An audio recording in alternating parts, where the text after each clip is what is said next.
Good to go in 5 seconds.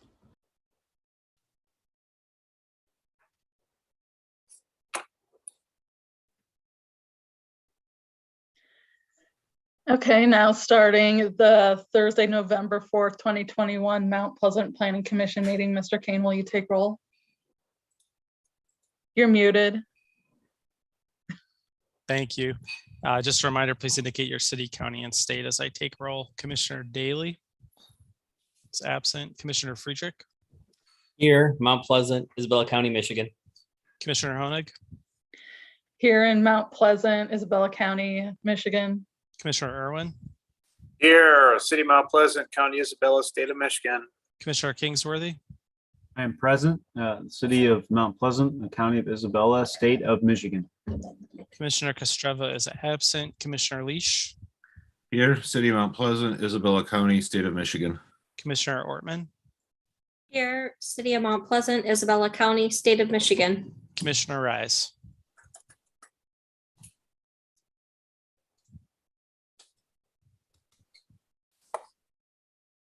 Kathy, you're on mute. Mount Pleasant, Isabella County, Michigan. It happens to the best of us. Madam Chair, you have a quorum. Thank you. Next item on the agenda is approval of the agenda. Move to approve. Second. Any discussion? Mr. Kane, will you take a roll call vote? Commissioner Friedrich, Aye. Commissioner Honig, Aye. Commissioner Irwin, Aye. Commissioner Kingsworthy, Aye. Commissioner Leash, Aye. Commissioner Ortman, Aye. Commissioner Rise. Aye. Madam Chair, the agenda is approved 7-0. Thank you. Next item on the agenda is approval of the October 7th, 2021 regular meeting minutes.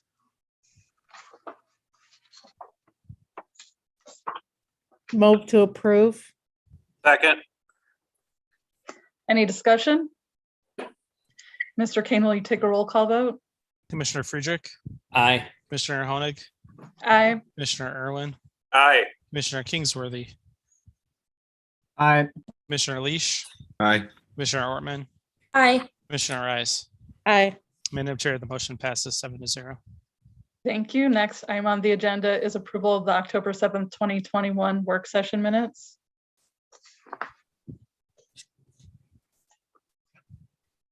Move to approve. Second. Any discussion? Mr. Kane, will you take a roll call vote? Commissioner Friedrich, Aye. Commissioner Honig, Aye. Commissioner Irwin, Aye. Commissioner Kingsworthy, Aye. Commissioner Leash, Aye. Commissioner Ortman, Aye. Commissioner Rise. Aye. Madam Chair, the motion passes 7-0. Thank you. Next item on the agenda is the Zoning Board of Appeals report. Commissioner Friedrich. Madam Chair, we did not meet.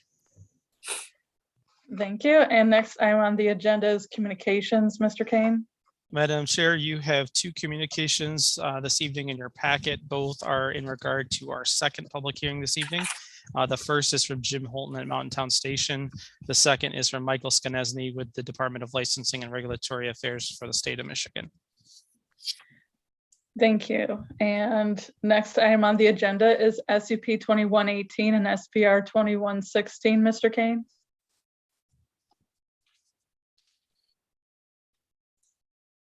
Thank you, Madam Chair.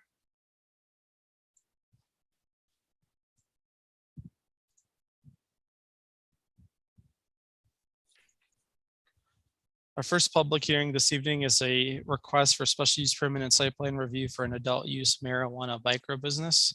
Subject property is located at 1012 North Lansing Street. The property is zoned SDI industrial with no special requirements and a future land use of industrial. Prior use of the building was, it was actually vacant. The property owner is Paul F. Timmerman. The applicant this evening is Rio's Happy Tree LLC, and the site is 0.61 acres. Just to remind the Planning Commission, the micro business license category is one that was created by the Michigan Regulation and Taxation of Marijuana Act, which would be more commonly understood to be the adult use or recreational marijuana law of the state of Michigan. And it's a license type that was created primarily to stimulate small business development within the marijuana industry. As such, the license allows for a person owning and having a license for a microbusiness to cultivate not more than 150 marijuana plants, to process and package that marijuana that's grown within the facility, and then to sell or otherwise transfer that marijuana to eligible individuals or to a safety compliance establishment, which would be a testing facility, but not to any other marijuana establishments. These microbusinesses are also not eligible to receive marijuana product from other businesses and to sell other products other than the marijuana products produced within the facility. The city ordinances do allow up to 2 marijuana microbusinesses. The Planning Commission previously approved a marijuana microbusiness on Industrial Park Drive in Industrial Park North. This would be the second. This is the second license conditional authorization that's been issued by the city of the 2 that are available. The subject property is located on the east side of North Lansing Street between Woodworth to the south and Fordyce to the north. The properties in the vicinity to the north, south, east, and west all share the zoning and future land use characteristics of the subject property, that being a zoning district of STI industrial and a future land use of industrial. This north end industrial area does have a diverse land use mix of current uses. However, to the north, there's a storage building. To the east of the subject property, there's an auto repair shop, an auto accessory sales and installation shop, and a commercial bakery. To the south is a single family dwelling, and to the west is a machine shop. On the screen, you'll see a photograph of current conditions of the site. This was taken from the intersection of Lansing and Fordyce looking toward the southeast. So you'll see the city's water tower in the background. Looking toward the right down North Lansing, if you were to head down that way on North Lansing, you would end up at Pickard Street. If you were to go down Fordyce to the left, you would end up at North Fancher. This is the alternate view, the south end of the site, looking from Lansing and Woodworth towards the northeast. So again, if you were to go right here on Woodworth, you would end up the next block at North Fancher. If you were to go to the back of the camera person in this instance, you would end up at Pickard Street. And if you were to head north Lansing, ultimately dead ends into the former railroad right-of-way. Just across that railroad right-of-way is the City of Mount Pleasant's motor pool and street department. Adult use marijuana microbusinesses are subject to a special use permit in the STI zoning district. And as part of that, they're subject to a long list of special use permit conditions that they must abide by as part of their approval. The majority of these have to do with the operational characteristics of the facility and ensuring compatibility with the surrounding neighborhood. And so that includes considerations for the storage of marijuana products, the signage on the building, control of odor within the building, distancing requirements from other facilities, and other operational considerations such as the hours of operation, the hours that deliveries are received, and the exterior appearance of the business.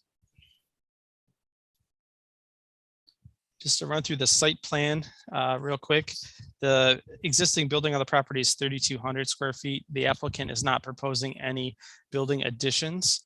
However, the applicant is proposing to construct an 8-space gravel parking lot. That parking lot would have a concrete driveway apron in the city right-of-way as is required by the Division of Public Works. You'll see that parking lot also includes the required Americans with Disabilities Act accessible parking space, which would be hard surfaced and concrete. The applicant's also going to be adding a code compliant dumpster enclosure, which would be on the west side of the building. As well as mechanical equipment, which would be on the east side of the building, that mechanical equipment being a key component to meeting the city's odor control requirements that fall within the special use permit criteria. That equipment is proposed to be screened by a wooden fence compliant with the standards of the SDI district. The applicant's also proposing to add landscaping to the property, which would bring it into compliance with the requirements of the SDI district. The subject business is proposed to be operated from 10 a.m. to 8 p.m. Sunday through Thursday, and from 10 a.m. to 9 p.m. on Fridays and Saturday. Could run real quick through the site plan review. I've covered some of this already, but as I indicated, the applicant's not proposing to make any modifications to the building or its footprint. Current setbacks are compliant with the SDI district regulations, which don't regulate setbacks. Nonetheless, just to indicate what those setbacks are, currently the building has a 2-foot setback on the north and 180 foot from the south. Due to the through lot nature of this property, both the north and south property lines are considered front setbacks by code. On the side property lines, we have 20-foot setbacks on both the east, which is the interior side, and the west, which is the North Lansing Street side. And then because there are two fronts on this lot, there's not a rear lot line, and so no rear setback. In terms of building standards, buildings in the SCI zoning district can be up to 75 feet in height. The existing building is 20 feet in height. I mentioned that the applicant's proposing 8 vehicle parking spaces. They're also proposing 3 bicycle parking spaces. 2 are required by ordinance. The only thing we're looking for in terms of parking is a specification for the type of rack and its layout to be added to the site plan as part of final approval. In terms of screening, I mentioned that the applicant is proposing a wood enclosure for the solid waste area on the northwest part of the site, as well as Sometimes you just wood. need some pizza. Bye. If you just joined the call, if you could go ahead and mute your mic, that'd be appreciated. The mechanical equipment on the east side of the building would be proposed to be screened by a wooden fence as well. In terms of private landscaping and fencing, I mentioned the applicant's proposing code compliant landscaping, 7 trees that would fall within the front and side street lawns, which is consistent with the distancing requirement for the SDI zoning district. The applicant's also proposing code compliant screening and street screening. And there are details in your packet tonight about the site lighting. Lighting is obviously a critical component of the safety and security of a marijuana facility, and the applicant is proposing a variety of wall packs, which are consistent with the city's lighting code, which is in chapter 96 of the city code book. So with that, staff's recommendation this evening is approval of SUP 2118 and SPR 2116, subject to the following conditions. 1, the applicant shall comply with all special use permit criteria for adult use establishments, as well as the specific criteria applying to micro businesses. 2, the applicant shall provide a specification for the proposed bicycle parking. And 3, the applicant shall comply with the requirements of public works and public safety. We do have the applicant in the audience this evening to answer any questions that the Planning Commission might have for them. And in the interim, I welcome any questions from the Planning Commission, Madam Chair. Thank you. Does anyone have any questions for Mr. Kane? Hearing no one, if the applicant would like to speak. Hi, that's me. I'm Rio, the company owner and the executive officer. If there's no questions, we just wanted to say thank you to the city for working with us and also to our neighbors for welcoming us to the city. If you have any questions, feel free to reach out. I can leave my email as well. Thank you. Any questions for the applicant?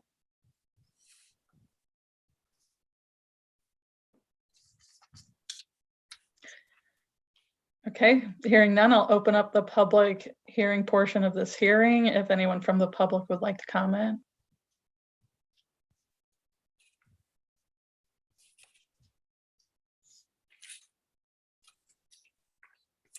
Madam Chair, I'll just note that we don't have any electronic communications at this time. Thank you. I will close public comment and open up discussion.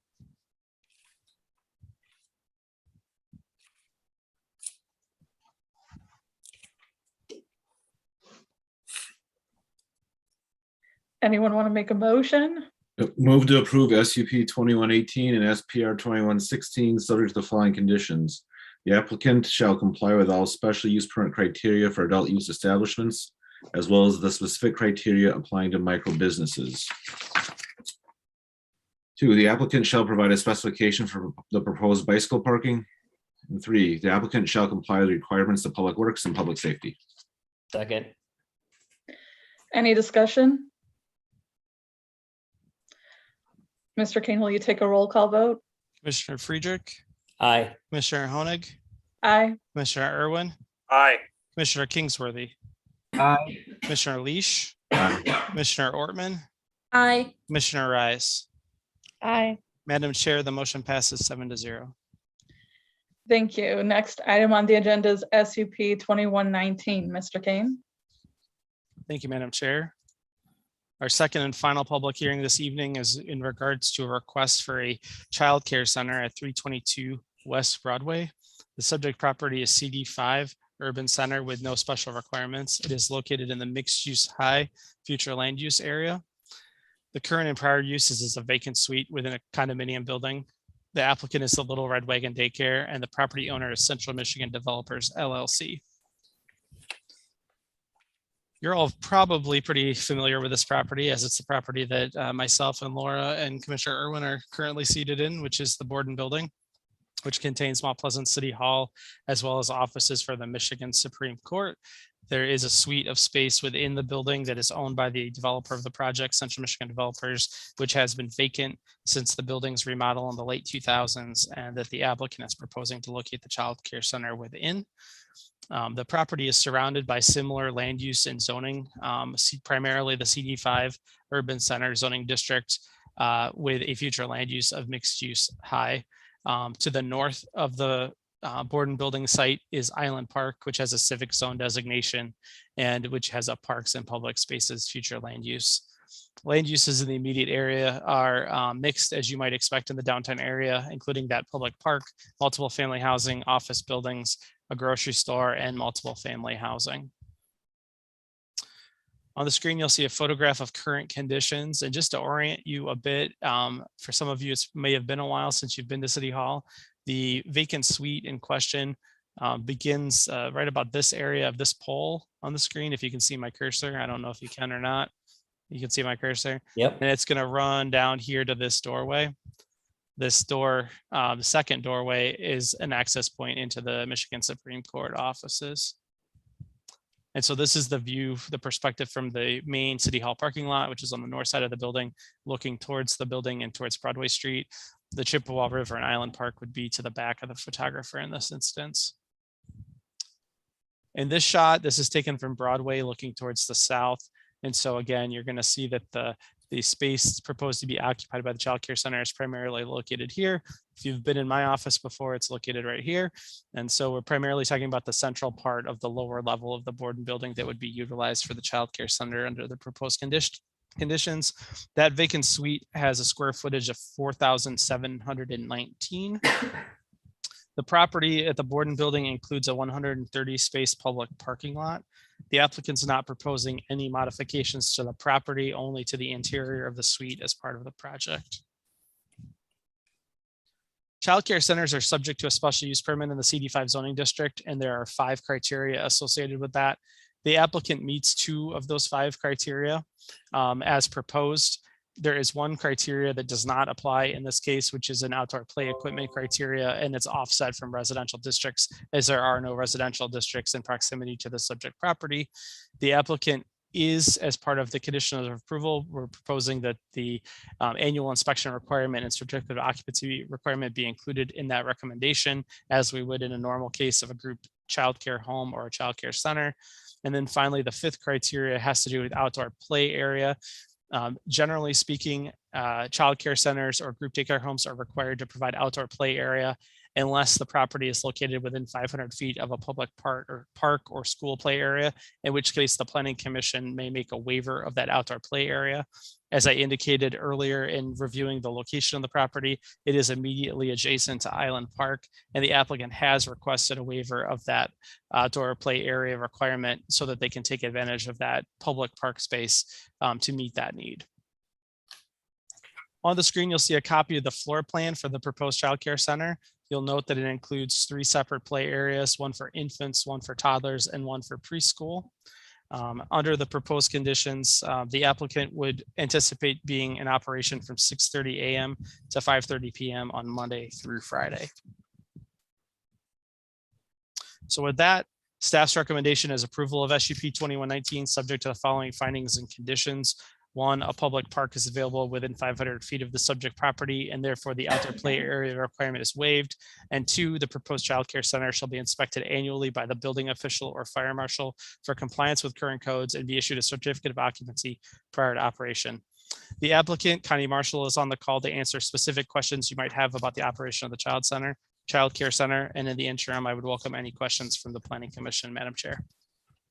Thank you. Any questions for Mr. Kane? I just got a couple of quick ones, Mr. Kane.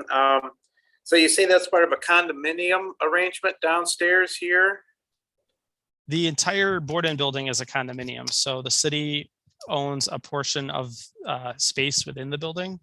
The Michigan Supreme Court has a portion of space, and then this vacant suite is owned by the original development company that facilitated the remodeling project. Okay, it took them 15 years to find a tenant. There's never been a tenant in there before. There has not been a tenant in the space prior, no. Is that one of the unfinished? Is that in the unfinished zone downstairs? It's kind of just roughed in. Yes, sir. Yep. This is the only and the final unfinished and unoccupied portion of the building. Okay, thank you. Yep.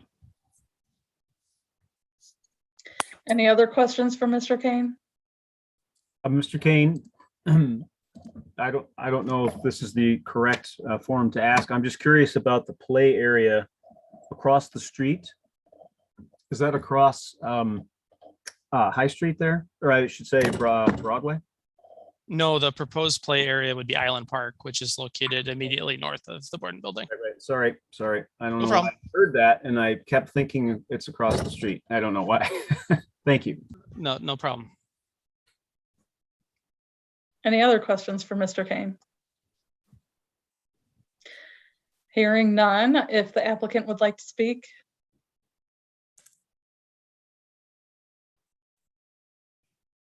I just want to say thank you to everybody. And I know our community really needs more childcare, so I'm appreciative for everybody being in support of us.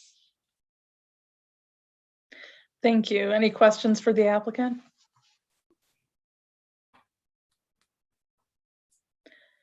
Hearing none, I will open up public comment for this hearing if anyone would like to comment at this time. Hi, can I make a public comment? Yes.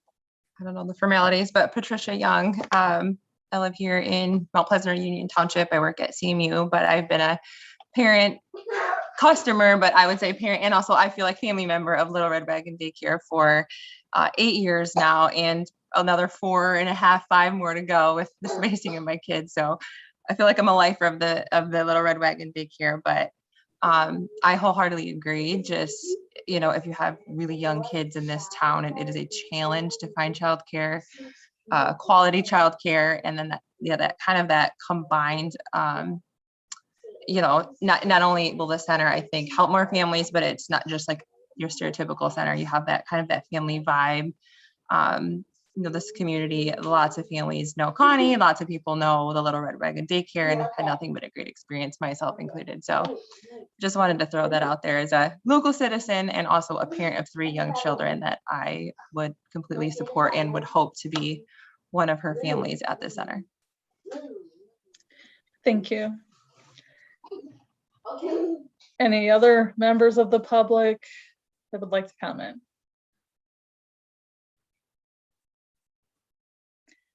Hearing none, I'll close public comment and open up. Madam Chair, I just wanted to note there were no electronic correspondences before we close public comment. Okay. Sorry, I was muted. Thank you. And I will now close public comment and open up discussion. Move to approve SUP 2119, subject to the following findings and conditions. 1, a public park is available within 500 feet of the subject property. Therefore, the outdoor play area requirement is waived. 2, the proposed child care center shall be inspected annually by the building official or fire marshal for compliance with current codes and be issued a certificate of occupancy prior to operation. Second. Any discussion? Mr. Kane, will you take a roll call vote? Commissioner Friedrich, Aye. Commissioner Honig, Aye. Commissioner Irwin, Aye. Commissioner Kingsworthy, Aye. Commissioner Leash, Aye. Commissioner Ortman, Aye. Commissioner Rice. Aye. Madam Chair, the motion passes 7-0. Thank you. Next item on the agenda is public comment. This is last opportunity for any members of the public to comment on anything.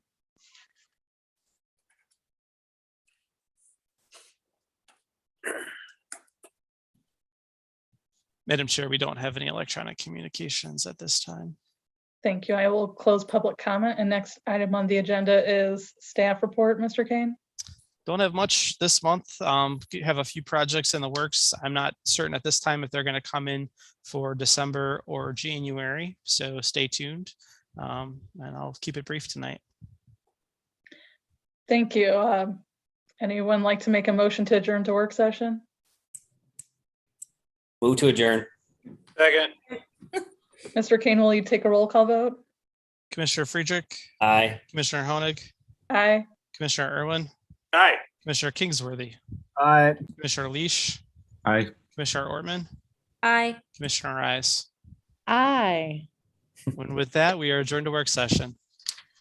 Does anyone need a break or should we just move straight into work session? Straight in. Okay.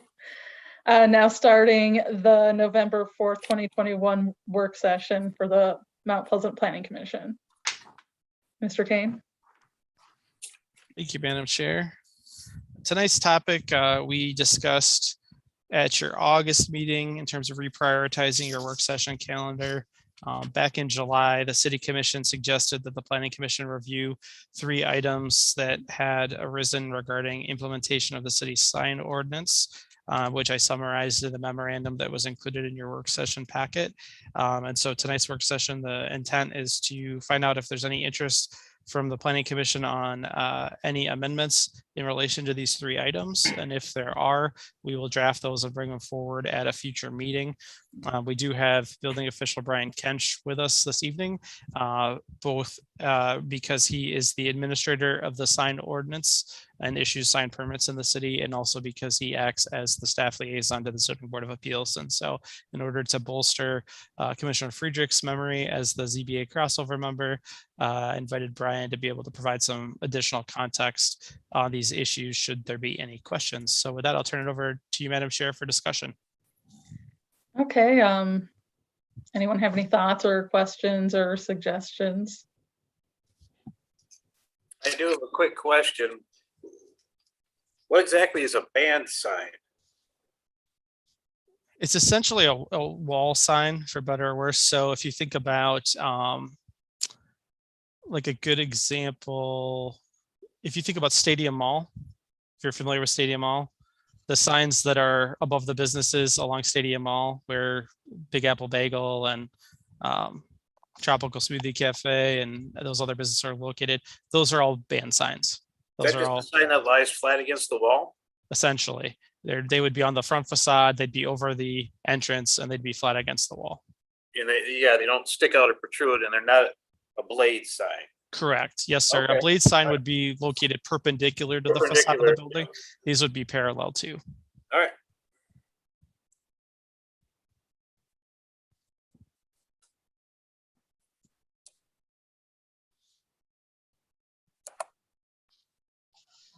Anyone else have any thoughts?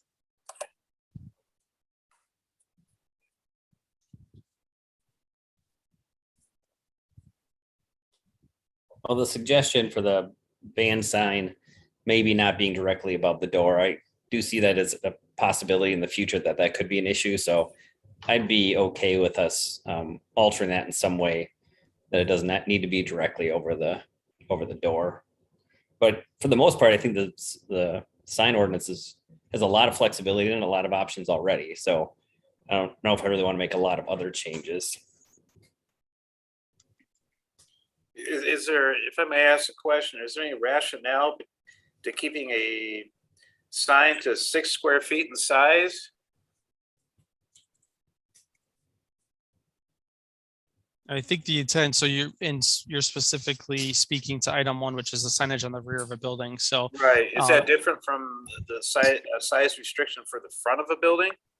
yes, significantly. And really here, the intent is because that would be a sign that's typically not facing a public right of way or a public way. This is really just interior to the site signage that might help guide someone to the back door of a business. Okay. And so the code has always made it a special allowance, even under the 1984 ordinance, for signage on the back of a building to help facilitate primarily deliveries, although in some cases, such as along Jockey Alley, you may have an entrance that serves as a secondary principal entrance to a business off a parking area for those rear signage opportunities. Okay, just as a question, for example, is Jockey Alley considered to be a right of way? Jockey Alley is a platted right of way by city code. Okay, Or so by so by that plat. that 6 square feet would apply to, because the Jockey Alley, I mean, I guess technically it's a rear entrance, but a lot of businesses use it as their front entrance. Yeah, Jockey Alley was probably a bad example for me to use because that's The only those reason lots. I'm asking is I own a building on Jockey Alley. Yeah, those lots are essentially through lots, so they technically have two fronts. Like Okay. like the case earlier tonight, which is why it was a terrible example to pick. A better example might be the back of Gray's or Stan's that backs to a public parking lot, and there's a public alleyway there. That would be by definition a rear lot line and a rear elevation, and that is where a sign standard like this would apply. As Okay, well as so- anywhere else around town, not just downtown, but any other property that might have a rear entrance store, be it Buffalo Wild Wings facing Sure. their parking lot or anything else Well, like that. I have a question. So I see this includes awnings. Now, if you have an awning at the rear of a building, and specifically like stands where the actual alley is right abutting the building. So is there any kind of rule about how far out the awning can encroach into the public right of way? Because I know that our setbacks are 0 on these C4 and C5 areas. So if you could literally have, if we're not careful, I guess I just want to make sure that we're not creating a situation where somebody is wanting to build an awning like that sticks out and protrudes into Broadway Street or something. I know we have these patios that are sitting out.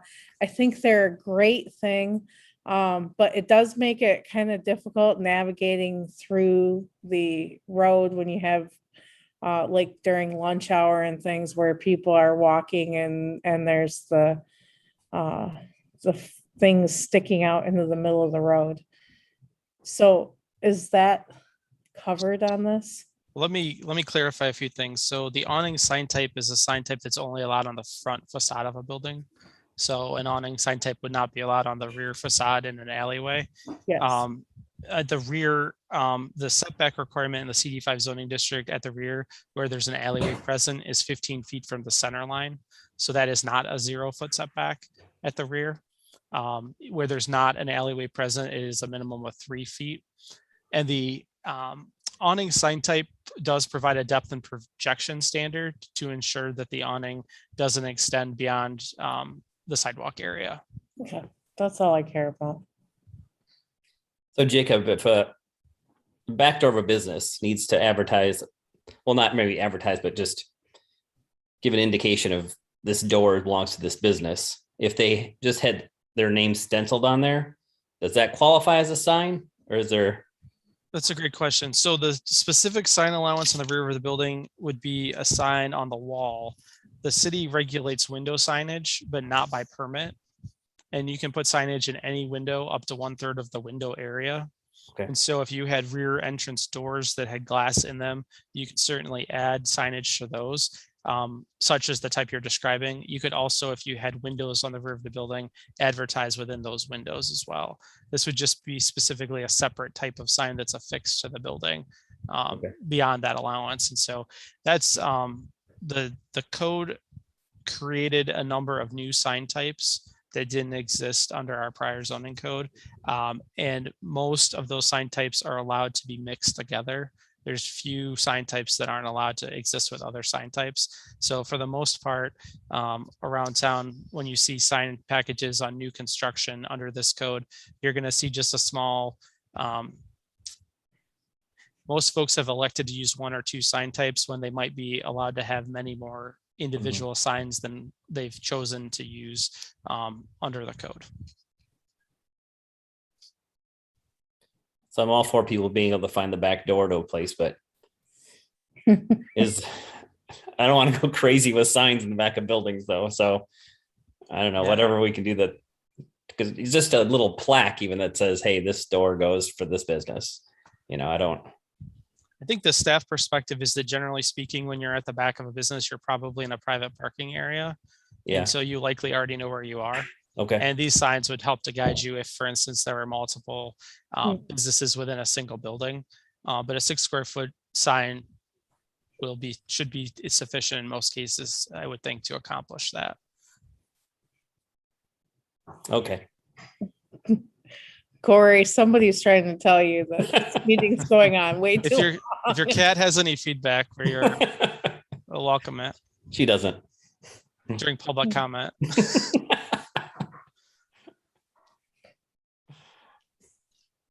Brian, do you have anything you'd like to add since I took up your Thursday night? I can't hear you though. You're unmuted, but we don't have any audio.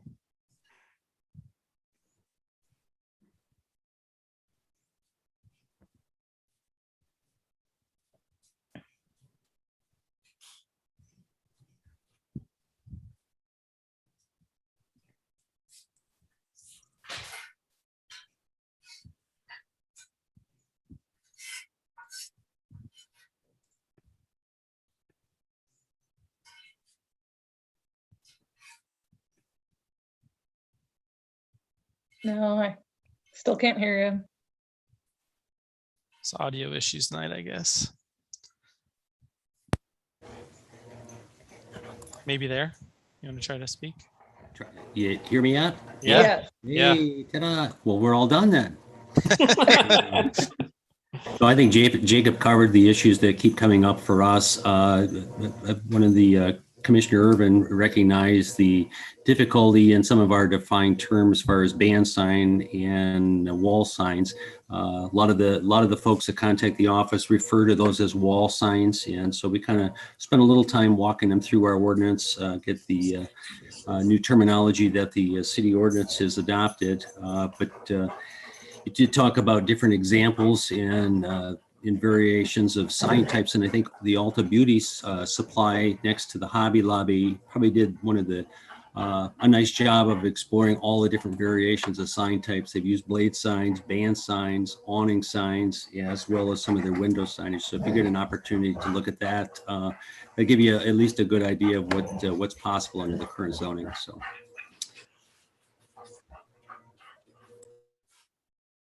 And there really are a ton of options for signage as far as we have right now. So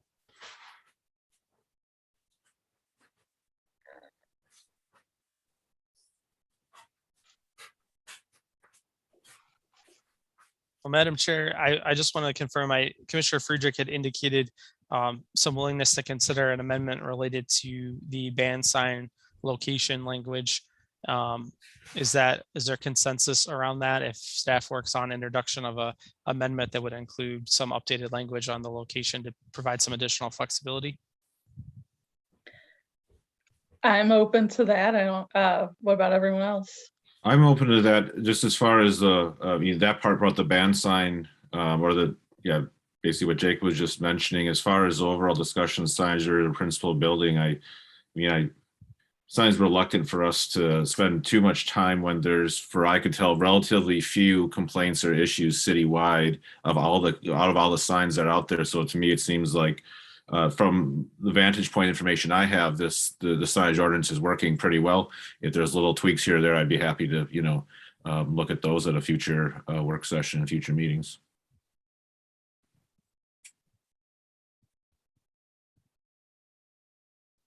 What about everyone else? Agree with that. Yeah. All right, well, that works for me. That's enough consensus. So staff will work on putting some language together and bring that forward for introduction at a future regular meeting. And that's all we've got for work session this evening. I didn't mention during staff report, can't help myself, but add a little bit here. We don't have a work session scheduled for December. So if we have applications for consideration, we'll just have a regular meeting. If by chance everything doesn't come in and we have things held until January, we may look to cancel the December meeting. So stay tuned. Our deadline date for that is next Monday. So we should know next Monday how we're standing on applications. Thank you. Does anyone want to move to adjourn? Move to adjourn. Adjourn. Oh, wow. Jake, you owe me a Coke. I could take that as a second. Roll call vote. Commissioner Friedrich, Aye. Commissioner Honig, Aye. Commissioner Irwin, Aye. Commissioner Kingsworthy, I Commissioner Leash, Aye. Commissioner Ortman, Aye. Commissioner Rice. Aye. Madam Chair, we are adjourned. Everybody have a happy Thanksgiving. Hey, Jacob.